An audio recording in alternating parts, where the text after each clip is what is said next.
কিন্তু আজকে ওপরওয়ালা আমাদের এই মিটিংটা করতে দিচ্ছে, তার একমাত্র কারণ হচ্ছে ওপরওয়ালাও চায় যে সারদা কাণ্ডে পশ্চিমবঙ্গে প্রকৃত চিত্রটা, তৃণমূলের প্রকৃত চিত্রটা মানুষের সামনে তুলে ধরতে হবে। ওপরওয়ালার সেই ইচ্ছা, তাই জন্য আপনি কখনো মৃদু বা কখনো হালকা হয়ে দৃষ্টিটা করছেন। যেভাবে ঝড় জল শুরু হয়েছিল আমরা ভেবেছিলাম মিটিংটা হবে না। মমতা ব্যানার্জির ফোন নাম্বার আমাদের কাছে নেই, তাহলে ভগবান কি তার লীলা দেখালো? বৃষ্টিটা ছুঁয়ে পারে হয়ে গেল।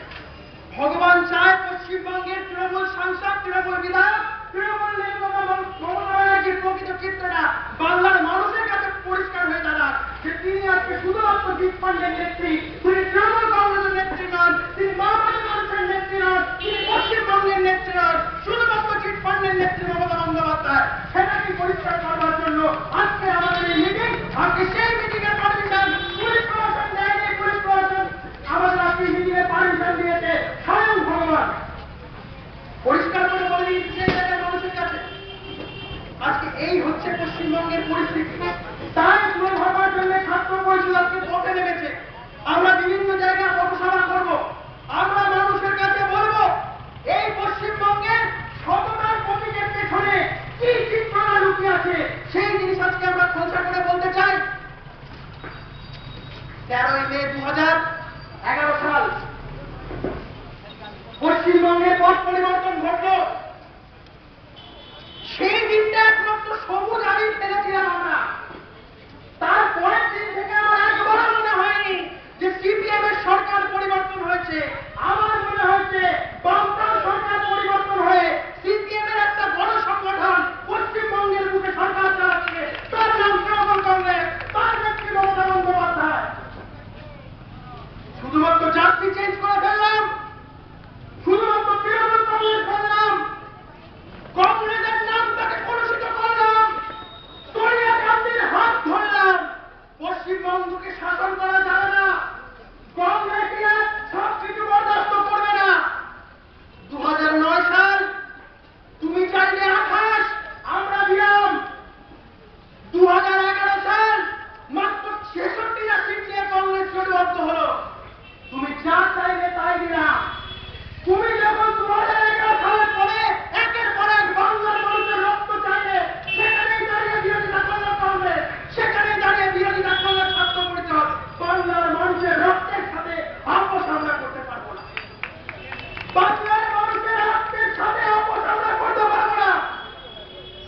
আমি মমতা ব্যানার্জিকে এই কংগ্রেসের মঞ্চে দাঁড়িয়ে বলছি, 2011 13ই মে আগে অবধি আমি আজ মমতা বন্দ্যোপাধ্যায়কে আমার নিজের আদর্শ বলে মনে করতাম। উনার যেভাবে রাজনীতিতে বেড়ে ওঠা, আমি সত্যি কথা বলছি, উনাকে আমি আমার আদর্শ মনে করতাম।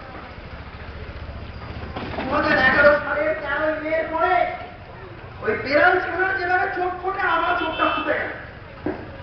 পরিষ্কার হয়ে গেল আমার কাছে চিত্রটা, পশ্চিমবঙ্গের মুখ্যমন্ত্রী আসল চিত্রটা। বিশদে বলবো সব কিছু।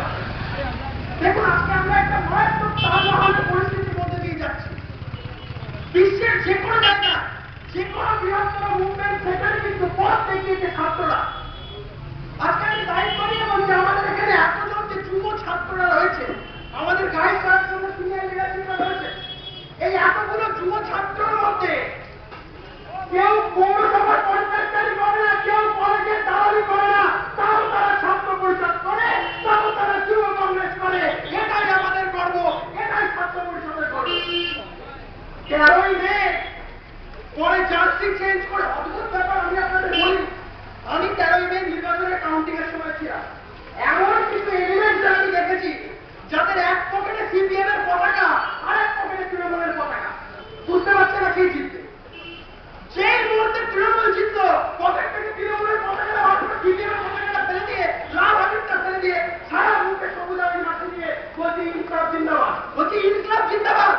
আমি কি বলছিস? বলছো কি বলতে হবে না, বন্দে মাতরম না, কখন বলছি বন্দে মাতরম। এরা জানে না সিপিএম থেকে যারা আগত দুষ্কৃতীরা, সিপিএম থেকে আগত যারা দুরম্বরী ধান্দা